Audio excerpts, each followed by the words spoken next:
Hey everyone, welcome back. Today we're talking about malicious compliance, the art of following rules so literally that they backfire spectacularly on the person who made them. These are stories from employees, students, customers, and everyday people who were told to do exactly what they were told. So they did, with perfect, devastating precision. Stories about managers who demanded strict policy adherence and regretted it. About teachers who enforced petty rules and learned lessons. About bosses who wouldn't listen and paid the price. About rules weaponized by the people they were meant to control. Some of these will make you cheer. Some will make you wish you'd thought of it first. All of them will make you respect the power of doing exactly what you're told. Hit like if you've ever followed instructions a bit too well. Subscribe for more satisfying justice, and share your own malicious compliance story in the comments. Let's see what happened when people got exactly what they asked for. I worked in IT for a manufacturing company.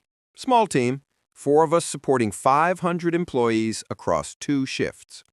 Our manager was obsessed with overtime costs, constantly complaining about how much we were billing, despite the fact that we were chronically understaffed and equipment constantly broke. He called a meeting, said effective immediately, no overtime, 0. If we can't get work done in 8 hours, we're not managing time properly. I explained that wasn't realistic. Second shift runs until midnight. If something breaks at 11 p.m., someone has to fix it. That's overtime. He said, figure it out. No overtime. That's final. Fine. We'll follow the rules exactly. Next day, problem ticket comes in at 4:45 p.m., 15 minutes before end of shift. Server issue. Critical. Affects production. Normally takes an hour to fix. I'd stay until 6 p.m., fix it, everyone's happy. Not anymore. I'd document the ticket, note the time, clock out at 5 p.m. exactly. Server stays broken. Second shift can't access their systems. Production stops. Manager calls me at 5:30, says I need to come back and fix it. I remind him, no overtime, he said so himself. He says this is different, it's critical. I say, I'm following policy. No overtime means no overtime. Production is down for 16 hours. Cost the company about $80,000 in lost production. Manager tries to write me up. I show HR the email. His exact words, no overtime, 0. Figure it out. HR sides with me. I followed policy perfectly. Manager changes the rule. No unnecessary overtime. We're allowed to stay for emergencies now. Funny how fast rules change when they cost the company 80 grand. No overtime. 0. Figure it out. Those were his exact words. So when the server crashed at 4:45, this guy clocked out at 5, followed policy perfectly, left production down for 16 hours. $80,000 in lost production later, suddenly there's a new rule. No unnecessary overtime. Because the first rule was stupid. This is malicious compliance at its finest. Manager makes unrealistic policy, employee follows it exactly, policy destroys itself. HR sided with the employee because technically he did exactly what he was told. That's the beauty of it. Next story. I worked in finance, conservative office, business professional dress code, standard stuff. New manager started. She was obsessed with appearance, constantly commenting on what people wore. Too casual, not professional enough, needed to elevate our image. She implemented a new dress code. Women must wear skirts or dresses. No trousers, ever. Skirts must be knee-length minimum, heels required, no flats. This was problematic for multiple reasons. Some women had medical conditions, some religious requirements, some just preferred trousers for comfort and practicality. We pushed back. She doubled down, said this was non-negotiable. Professional women wear skirts and heels. That's the standard. Fine. I'll follow the dress code exactly. I owned one skirt, knee length, black, professional. I wore it every single day. Same skirt for 3 weeks straight. She noticed, asked why I was wearing the same skirt daily. I said the dress code requires skirts. I own one skirt that meets the requirements, so I wear it. She said I should buy more skirts. I said the dress code doesn't specify variety, just skirts and heels. I'm compliant. Other women caught on, started wearing the same outfit daily. We looked like a uniform cult, all in identical black skirts and white blouses. Clients started commenting, asking if we had a uniform, if something was wrong, why everyone looked identical. Manager tried to add variety to the dress code. We said, fine, we'd need clothing allowances then, since we're being required to purchase specific wardrobes. She said no allowances. I said, then we'll continue wearing what we own that meets requirements, which is one outfit each. 2 months in, she reversed the policy. Trousers allowed again, flats acceptable, dress code returned to business professional without gender-specific requirements. We won by doing exactly what she demanded. Mandatory skirts and heels, no trousers for women, non-negotiable, professional standards. So, every woman in the office wore the same outfit. Every single day. For 3 weeks. Technically compliant. Clients thought they had uniforms. Commented on it. Manager looked ridiculous. This is compliance as protest. The rule said skirts required, didn't specify variety, so they gave her exactly one skirt each, daily. 2 months later, policy reversed. Trousers allowed. Because turning your office into a creepy uniform cult isn't actually professional. Moving on. I worked at a call center. Customer service. 8-hour shifts, answering calls. Pretty standard setup. New supervisor started. He was a numbers guy, obsessed with metrics, call time, handle time, bathroom breaks. He noticed people were taking bathroom breaks between calls, sometimes 5 minutes, sometimes 10. He decided this was unacceptable. Sent an email. Bathroom breaks are now limited to 2 per shift, 5 minutes each, must be logged. Any additional breaks requires supervisor approval. Someone pointed out that's potentially illegal. He says company policy is 2 breaks. Follow it or face disciplinary action. All right, I'll follow it exactly. Next shift, I drink my normal amount of water, about 60 ounces during 8 hours. I need to use the bathroom around 10 a.m. I log my break, take 5 minutes, come back. Good. Noon rolls around, need to go again. That's my second break. Take it, 5 minutes, come back. 3 p.m., need the bathroom again. That's break number 3, not allowed without approval. I message my supervisor, request approval for bathroom break. He denies it, says I already used my 2 breaks. I need to wait until end of shift. I explain, that's 3 more hours. I genuinely need to use the bathroom. He says policy is policy. Fine.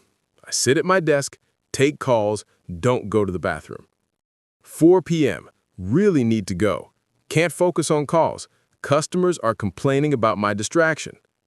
Message supervisor again. Request emergency bathroom approval. Denied. He says I should manage my bathroom needs better. 5 p.m. I'm in pain. Actually in pain. Physically cannot focus. I walk to HR. Explain the situation. HR is horrified. Calls supervisor immediately. Tells him, you cannot restrict bathroom access. That's illegal. Supervisor argues it's company policy. HR says company policy cannot supersede basic human rights and labor law. Bathroom break policy gets reversed that day. Employees can use bathroom as needed. Supervisor gets written up for creating a hostile work environment. I followed his stupid rule until it broke. Took 6 hours, but it broke. 2 bathroom breaks per shift, 5 minutes each. Supervisor approval required for more. At a call center. For 8-hour shifts. So this guy followed it exactly. used his 2 breaks, then sat in physical pain for 3 hours rather than violate policy. HR got involved. Policy reversed immediately. Supervisor written up. Because you can't restrict bathroom access. That's illegal. This is malicious compliance that exposed illegal policy. Sometimes following bad rules proves they're bad. He sat in pain to make a point, and the point was made. Policy gone, same day. Next story. I worked in marketing, mid-level position. Part of my job was sending client emails, updates, proposals, campaign results, normal stuff. New director joined, micromanager, wanted to approve everything before it went out. Every email, every message, no exceptions. I explained this would slow everything down. Clients expect quick responses. He said he doesn't care. All emails go through him first. He needs to ensure quality. Fine. Every single email gets approved. Client emails me with a simple question. What's the timeline for next month's campaign? I drafted 2-sentence response. Campaign launches November 1st, full schedule attached. Send it to director for approval. He takes 4 hours to respond, makes 1-word change, approves it. Client has been waiting 4 hours for a 2-sentence answer. Another client emails, urgent issue. Campaign has a typo in the live ad, needs immediate correction. I draft the response. We'll correct that immediately. Fixed version uploaded within the hour. Sent to director for approval. He's in a meeting. Takes 2 hours to respond. By then, ad has been running with typo for 3 hours. Client is furious. This continues for 2 weeks. Every email requires approval. Director takes hours to respond. Clients are getting frustrated. Projects are delayed. Director calls me in, says clients are complaining about slow response times, asks why I'm not being more responsive. I show him my email logs. Every single message sent for his approval, timestamps showing hours of wait time. He says I should use judgment, send routine emails without approval. I remind him of his policy. All emails require approval, no exceptions. Those were his words. He tries to backtrack, says he meant important emails. I ask him to define important. He can't. Every email is important to someone. Clients start escalating. 3 major clients threaten to leave due to poor communication. Director gets called into meeting with VP. VP asks why response times have tripled. Director trying to blame me. I forward the email chain. His policy, his delays, all documented. Policy gets reversed. I'm authorized to send client emails without approval. Director gets reassigned to a non-client-facing role. I followed his policy so perfectly, it destroyed his credibility. Every email requires approval. No exceptions, even 2-sentence responses to simple questions. So she sent everything for approval. Urgent issues waited hours. Clients got frustrated. Response times tripled. 3 major clients threatened to leave. VP got involved. Director tried to blame her. She had every email timestamped and documented. This is documentation-based malicious compliance. Follow the absurd rule, keep perfect records, let it collapse under its own weight. Director got reassigned to non-client-facing work because his policy proved he couldn't handle client-facing work. Next story.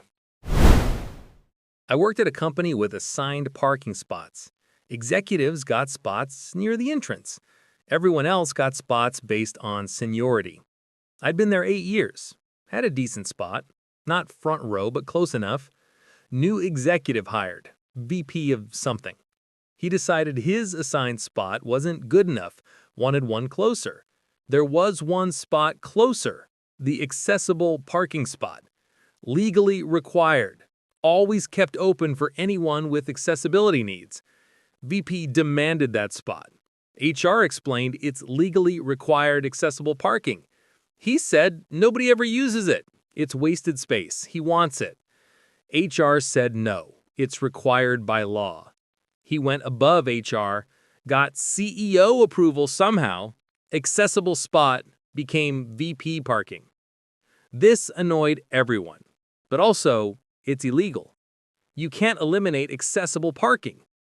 One employee had a grandmother with a disabled placard. She visited one day, needed the accessible spot. It was taken by VP's car. Employee went to HR. HR said they'd handle it. They didn't. VP kept parking there. Employee filed an ADA complaint with the city. Inspector came out, cited the company, $5,000 fine.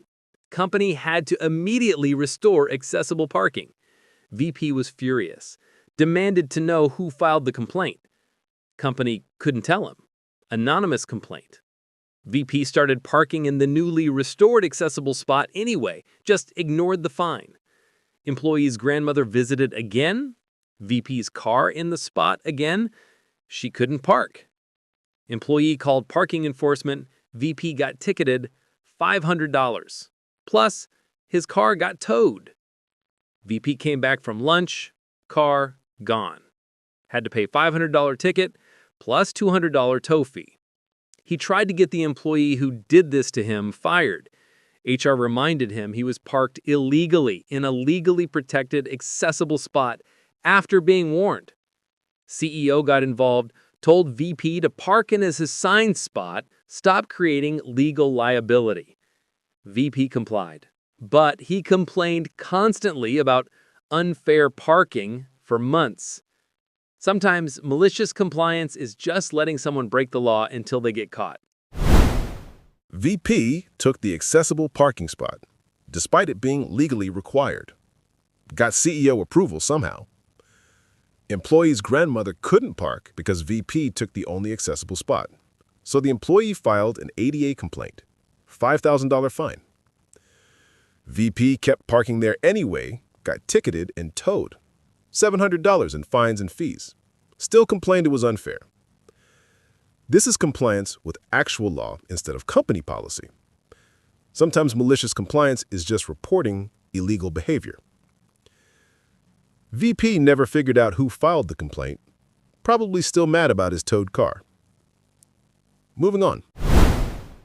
I worked retail management. Store had a decent sick leave policy. If you're sick, call in. Don't come to work. Don't spread illness. Standard stuff. New district manager took over. He decided people were abusing sick leave, taking mental health days instead of being actually sick. He implemented a new policy. If you call in sick, you must provide a doctor's note. No note, no paid sick leave. You can still take the day, but it's unpaid. Staff complained, doctor visits cost money. If you have the flu, you don't need a doctor. You need rest. District manager said if you're too sick to work, you're sick enough to see a doctor.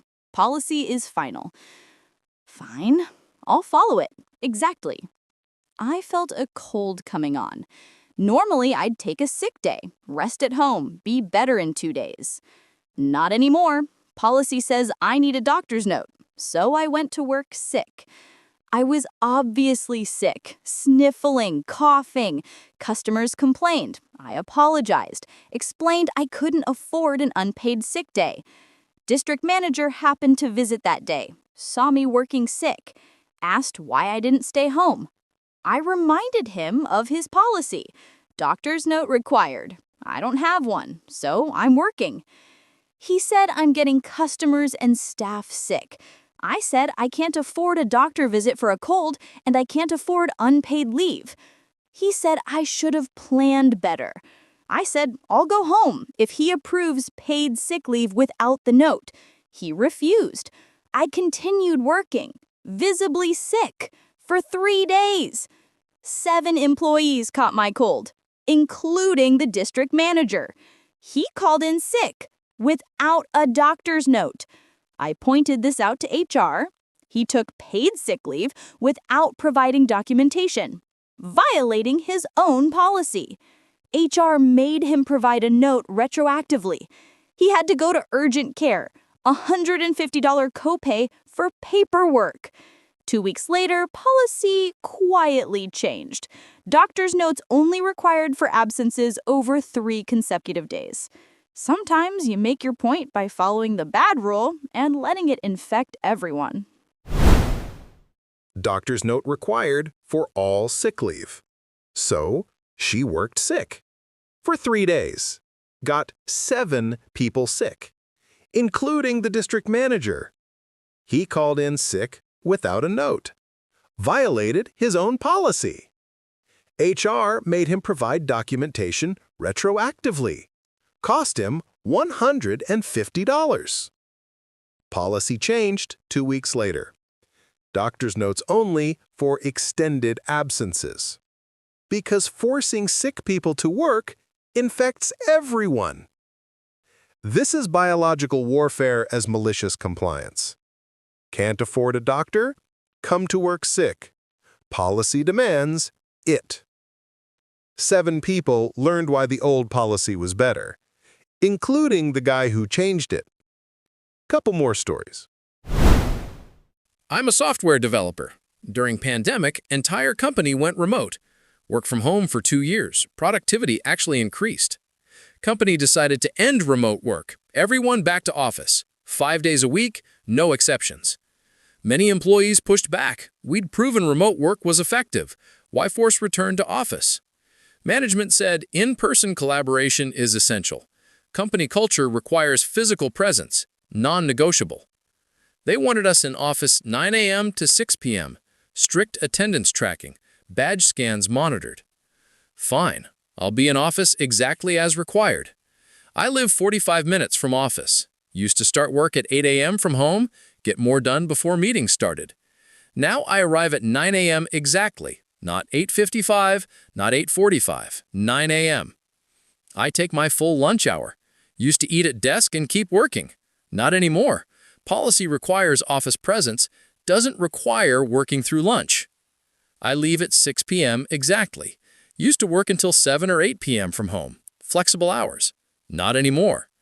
My productivity dropped. I'd been working 10-hour days from home, now working 8 hours in office minus commute time. Manager noticed. Asked why my output decreased. I explained I'm working exactly the required hours, 9 to 6, as mandated. He said I used to work longer hours. I said I used to work from home, had flexible schedule, could work when most productive. Now I'm required in office during specific hours. So that's when I work, 8 hours, not a minute more. Other developers did the same. Everyone working exactly required hours, no more, no less. Project deadlines started slipping. Management noticed entire team's productivity had decreased. They called a meeting, asked why performance dropped. We explained remote work allowed flexibility. We worked when productive, often 50, 60 hours weekly because we controlled our environment. Office requirement eliminated that flexibility. Now we work exactly what's required, 40 hours, during the least flexible, least productive hours. Management tried to mandate longer office hours. We said, fine, update the policy. We'll follow whatever's written. They couldn't. Labor laws. 40 hours is standard. They'd have to reclassify us or pay overtime. 6 months later, they reversed the policy. Hybrid schedule allowed. 3 days office, 2 days remote. Productivity immediately increased. Turns out flexibility matters more than physical presence. We followed their policy perfectly. It just wasn't a good policy. Mandatory office attendance, 9 to 6, 5 days a week, for developers who'd been working productively from home for 2 years. So they worked exactly those hours. Not a minute more, no more flexible 10-hour days, no more working when most productive. Productivity dropped across the entire team. Projects slipped. Management panicked. 6 months later, hybrid schedule restored because forcing people into offices doesn't automatically make them more productive. They followed the policy perfectly. The policy was just stupid. Next story. I worked as a line cook, restaurant kitchen, busy lunch and dinner service. Kitchen had an informal policy. Eat when you can. Grab food during slow moments. Stay fueled. Makes sense in a high-intensity environment. New manager started. Corporate background. No restaurant experience. Decided our informal policy was unprofessional. Implemented formal lunch breaks. Everyone takes 30-minute unpaid break, must be scheduled, must clock out. Can't eat at station. Staff explained, this doesn't work in kitchens. We can't all take breaks during service. Food has to keep moving. Manager said, that's why we schedule breaks. Some people before lunch rush, some after. It's simple time management. All right, I'll take my scheduled break exactly. Lunch rush starts at 11:30. My break is scheduled for 12, right in the middle of peak service. 12 o'clock hits, I clock out, leave the line, go to break room, sit down for 30 minutes. Kitchen is understaffed. Tickets are backing up. Food is taking longer. Customers are complaining. Manager comes to break room, says I need to come back. We're slammed. I remind him, scheduled 30-minute break. I'm taking it. He says I can take it later. I say the schedule says 12. That's Mao. He authorized the schedule. I finish my break, come back at 12:30. Rush is dying down. Damage is done. Multiple complaints about wait times. Other cooks started doing the same, taking breaks exactly as scheduled, even if it's peak service time. Manager tried to change schedules dynamically. We said fine, but we need 24-hour notice per labor law. Can't change day of. Restaurant got bad reviews. Food takes forever.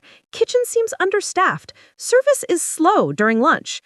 Owner got involved, asked why kitchen performance dropped. Manager blamed kitchen staff for not being flexible.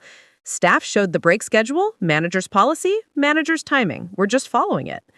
Owner reversed the policy, back to informal, eat-when-you-can system. Manager got reassigned to front of house. Sometimes the people making policies don't understand the work environment. Formal, scheduled lunch breaks in a restaurant kitchen during peak service from a manager with no restaurant experience.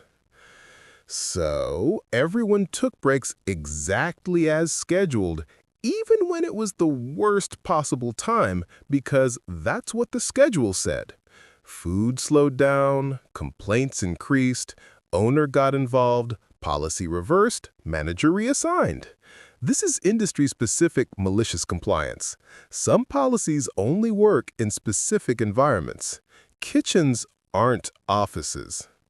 The manager learned that corporate scheduling doesn't work when you're cooking food in real time. Next one.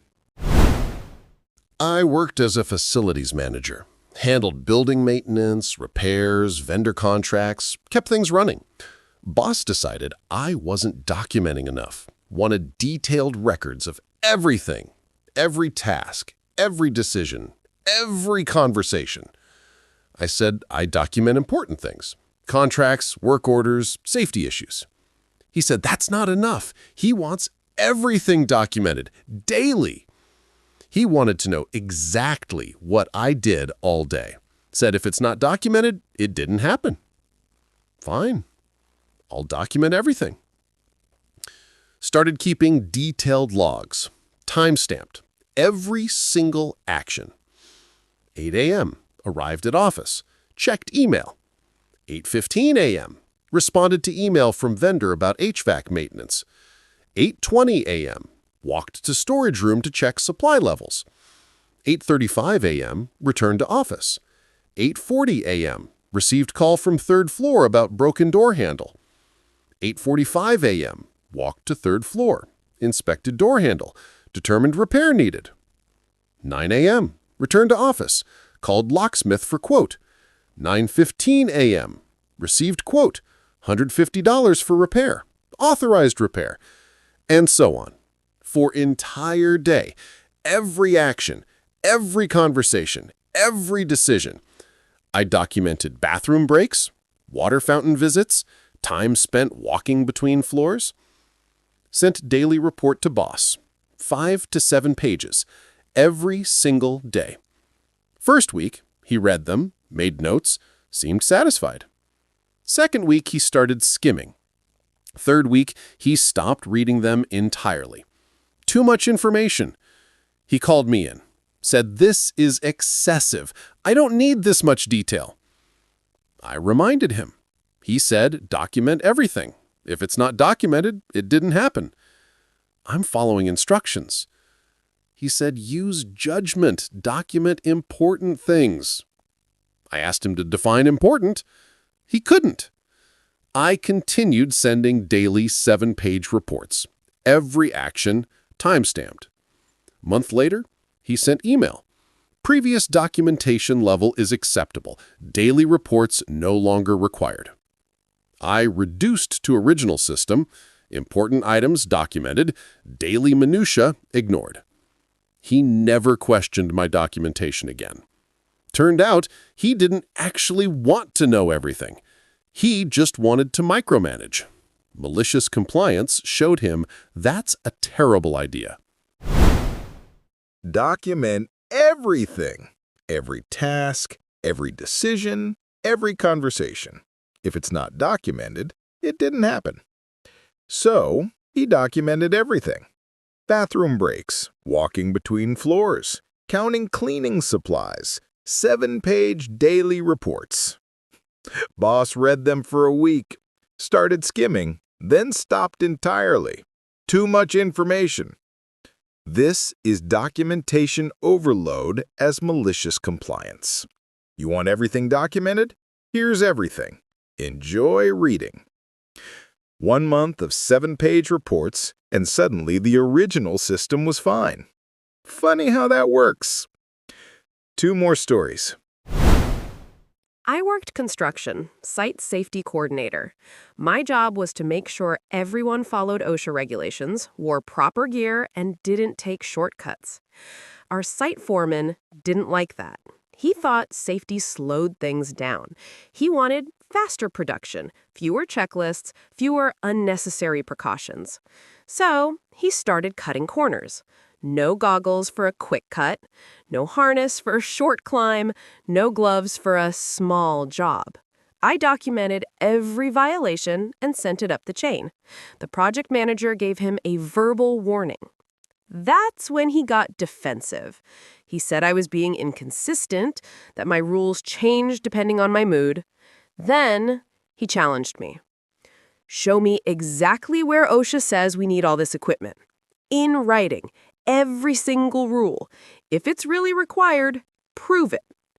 He thought OSHA standards were vague, full of gray areas where common sense could take over. He was wrong. OSHA regulations are incredibly specific. I printed the entire section, 32 pages of 1926 construction standards, and highlighted every rule that applied to our work. The next morning, I handed it to him. He flipped through it, unimpressed. Fine, he said. If that's what it says, then we'll follow it exactly as written, no more, no less. Perfect. Exactly as written. The next day, I showed up with my highlighted binder and started enforcing every single rule. Worker using a saw, full face shield, safety glasses, ear protection, gloves, steel-toed boots, high-vis vest. 15 minutes of setup for a 30-second cut. Climbing a short ladder, documented inspection, fall protection, anchor point, spotter. 4-foot climb, full safety protocol. Moving materials, weight verification, cleared path, lift technique review, sign-off sheet. Everything by the book. Within 3 days, productivity dropped by nearly half. The foreman's fast production turned into slow-motion compliance. He was furious. This is ridiculous. You're taking the rules too literally. I opened my binder and showed him his email. We'll follow them exactly as written, no more, no less. He couldn't argue with that. He took his frustration to the project manager, claiming I was being unreasonable. The manager asked, "Is she following OSHA?" I said every single paragraph. The manager nodded. Then there's no problem. OSHA doesn't care about your feelings, they care about compliance. For 2 full weeks, we operated like a bureaucratic machine. Slow, rigid, but 100% compliant. 0 violations, 0 injuries, 0 fines. Eventually, the foreman came to me. He sighed. Look, maybe we went a little overboard. Let's find a middle ground. I agreed, as long as every rule that actually mattered for safety stayed enforced. We went back to a balanced approach, still safe, still compliant, but practical. And after that, He never complained about unnecessary safety rules again. Sometimes malicious compliance doesn't just prove a point, it fixes the culture. Foreman demanded written documentation of every OSHA requirement. Thought regulations would be vague. They weren't. Said we'll follow them exactly as written. So she did. 32 pages of OSHA standards, every line, every procedure. Productivity dropped 40%. Simple jobs took 3 times longer. The site slowed to a crawl. Foreman complained she was being too literal. She showed him his own email, exactly as written. For 2 weeks, everything ran by the book. Painfully slow, but completely compliant. 0 violations, 0 injuries, 0 fines. Eventually, the foreman came back. Said maybe they'd gone too far. They agreed to keep every essential safety rule, but cut the pointless red tape. Work sped back up. Still safe. Still compliant. Just smarter this time. Sometimes malicious compliance doesn't just prove a point, it changes how people see the rules. He wanted proof safety rules mattered. She proved it and made sure they stuck. Last story. I worked at a tech startup, engineering team. We had daily stand-up meetings, quick updates, what you're working on, any blockers, takes 10 minutes. New CTO joined, came from a big corporate background, thought we needed more alignment. Started scheduling meetings, lots of meetings, planning meetings, review meetings, sync meetings, strategy meetings. My calendar went from 10% meetings to 60% meetings. Couldn't get work done. I raised the concern, said engineers need focused time to code. Too many meetings kill productivity. He said meetings are essential. Communication is key.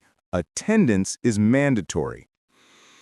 Fine, mandatory attendance. I'll attend every meeting. But if attendance is mandatory, I'm there, fully there. Meeting starts, I arrive on time, I participate, I ask questions, lots of questions. Every vague statement gets questioned.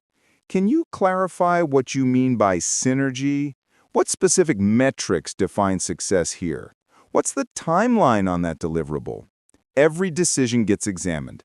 Have we considered alternative approaches? What's the cost-benefit analysis? Who's the stakeholder on this? Meetings that were scheduled for 30 minutes now take 90 minutes because I'm engaged, fully engaged. Other engineers catch on, start participating the same way. Every meeting becomes detailed discussion. CTO starts getting frustrated. Meetings are taking forever. We're falling behind schedule. I point out we're just being thorough. He said meetings are essential. We're making them count. He tries to limit participation.